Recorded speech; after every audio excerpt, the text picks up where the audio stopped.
দেখো এইখানে আমাদের বীজগাণিতিক ফাংশন সংক্রান্ত লিমিটের 3টা অঙ্ক দেওয়া আছে। এটা জগন্নাথ 17-18 সেশনে আসা একটা প্রশ্ন, এটা জাহাঙ্গীরনগর 16-17 সেশনে আসা একটা প্রশ্ন। এই টাইপের অঙ্কগুলো আমাদের এমসিকিউতে আসে। এখন এই লিমিটের অঙ্কগুলো আমাদের সমাধান করার নিয়ম হচ্ছে এইখানে যেই যার লিমিট দেওয়া থাকবে সেটা ফাংশনের মধ্যে বসাই দিব। বসানোর পর দেখব হরে যদি 0 হয় তাহলে মান বসানো যাবে না, এটা মনে মনে চেক করতে হবে। আমাদের এই ফাংশনটাকে একটু স্বাভাবিক ক্যালকুলেশন করে এমন একটা পর্যায়ে নিয়ে আসতে হবে যেন এক্স এর মান বসালে হরে যেন 0 না হয়।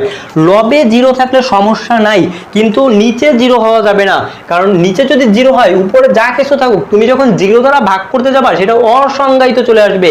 এর জন্য আমাদের ক্যালকুলেশন করে এমন একটা পর্যায়ে আনতে হবে হরে 0 থাকবে না। আমি যদি x = 2 এখানে বসাই দিই, দেখো 2 এখানে বসলে 2a² মানে 4, 4 - 4 মানে 0, তাহলে আমি মান বসাইতে পারবো না, আমাকে একটু ক্যালকুলেশন করে নিতে হবে। আমি লিখতে পারি লিমিট x টেন্ডস টু 2।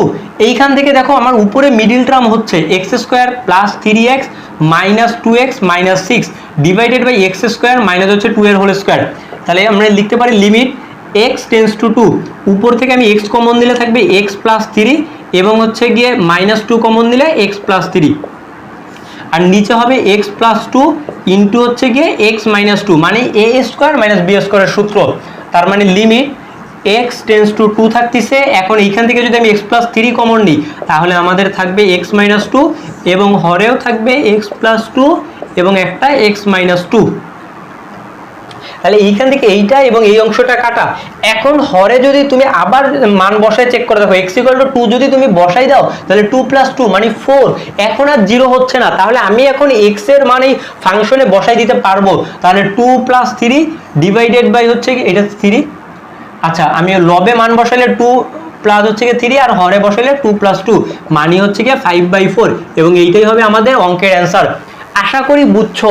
লিমিটের অঙ্ক করার জন্য আমাদের শর্ত একটাই শর্ত, আমরা লিমিটের মান ফাংশনে বসাই দেখব, হরে যদি 0 হয় তাহলে আমি মান বসাইতে পারবো না, ওইটাকে ক্যালকুলেশন করে আমার এমন একটা পর্যায়ে নিয়ে আসতে হবে যেন হরে 0 থাকবে না, তাহলেই আমি মান বসাইতে পারবো। আসো এখন 2 নম্বর অঙ্কটা সমাধান করি। একইভাবে -4 যদি বসাই দাও দেখবা 0 হয়ে যাবে। তাহলে আমাকে কি করতে হবে, আমাকে এইটাকে একটু ক্যালকুলেশন করতে হবে। ক্যালকুলেশন করে আমি দেখব এমন একটা পর্যায়ে নিয়ে আসবো যেন হরে 0 না হয়। আর স্বাভাবিক কথা হচ্ছে লিমিটের অঙ্ক তোমার মান বসে চেক করার দরকার নেই, কারণ সব অঙ্কতে 0 হবে না, 0 হবে, মানে সব অঙ্কতে মান বসালেই 0 হয়ে যাবে। ওটা শুধু শুধু চেক করে সময় নষ্ট করবে না, জাস্ট তুমি এটাকে ক্যালকুলেশন করতে থাকবা। আমরা এইখান থেকে লিখতে পারি দেখো লিমিট, আচ্ছা এইখান থেকে আমি লিখতে পারি লিমিট x টেন্ডস টু -4, এটাকে রেখে দিলাম, এখানে x + 4 থাকলো, আর হরটাকে আমি এখন মিডল টার্ম করব। এখন এইখান থেকে আমি লিখতে পারি x² প্লাস হচ্ছে গিয়ে 4x - 2x - 8।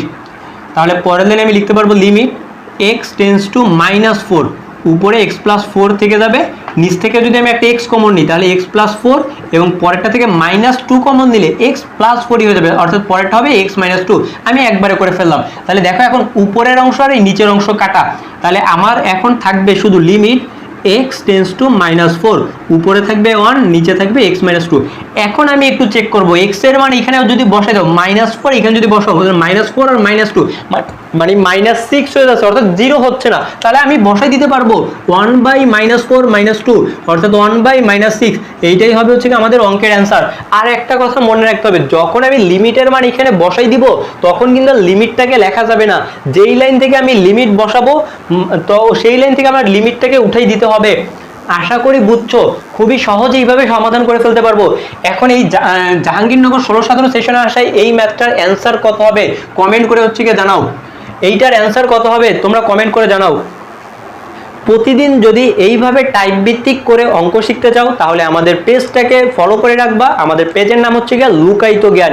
ইনশাল্লাহ এখন থেকে প্রতিদিন এরকম প্রতিটা টাইপের উপর বিভিন্ন সালে বোর্ডে আসা প্রশ্ন এবং অ্যাডমিশন টেস্টে আসা প্রশ্নগুলোর সমাধান করে দেওয়া হবে।